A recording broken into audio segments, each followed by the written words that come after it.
नमस्कार, स्वागत है आप सभी को।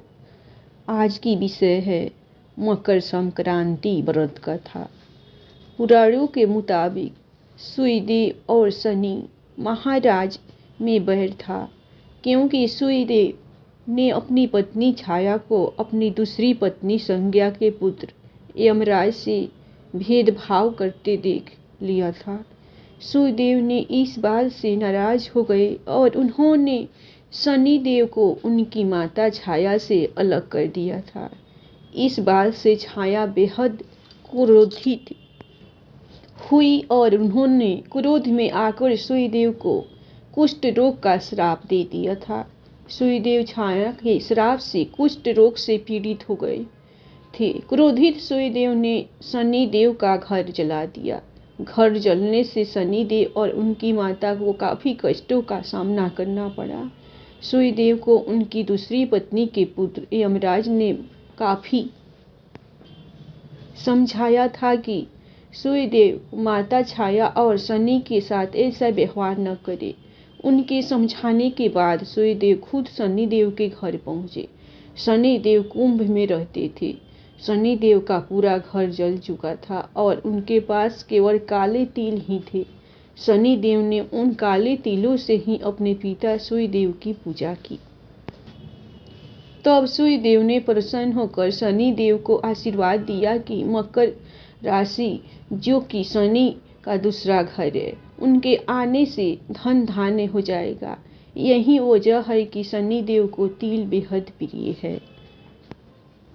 दूसरी पौराणिक कथा के अनुसार एक बार अश्वमेध यज्ञ का अनुष्ठान राजा सगर ने किया और अपने अश्व को विश्व विजय के लिए छोड़ दिया। उस अश्व को छल से इंद्रदेव ने कपिल मुनि के आश्रम में बांध दिया। जब राजा सगर के 60,000 पुत्र कपिल मुनि के आश्रम में युद्ध के लिए पहुंचे तो कपिल मुनि ने श्राप देकर उन सबको भस्म कर दिया। राजकुमार अंशुमान राजा सगर के पोते ने कपिल मुनि के आश्रम में जाकर विनती की और अपने बंधुओं के उद्धार का रास्ता पूछा। तब कपिल मुनि ने इनके उद्धार के लिए गंगा जी को धरती पर लाने को कहा।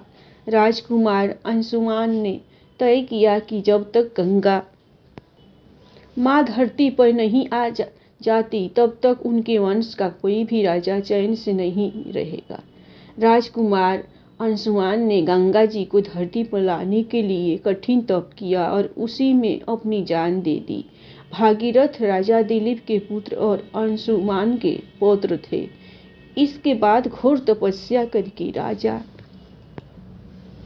भागीरथ ने गंगा जी को प्रसन्न किया और उन्हें धरती पर आने के लिए मना लिया। इसके बाद भागीरथ ने भगवान शिव की तपस्या की, जिससे महादेव गंगा जी को अपनी जटा में रखकर वहां से धीरे धीरे गंगा के जल को धरती पर प्रवाहित कर सके।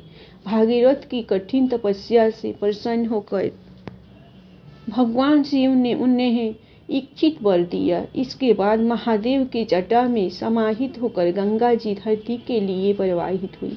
गंगा जी को रास्ता दिखाते हुए भागीरथ कपिल मुनि के आश्रम गए, जहां पर उनके पूर्वजों की राख उद्धार के लिए उनकी प्रतीक्षा कर रही थी।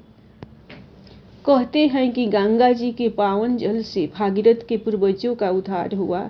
उसके बाद गंगा जी सागर में मिल गई। कहा जाता है कि जिस दिन गंगा जी कपिल मुनि के आश्रम पहुंची उस दिन मकर संक्रांति का दिन था।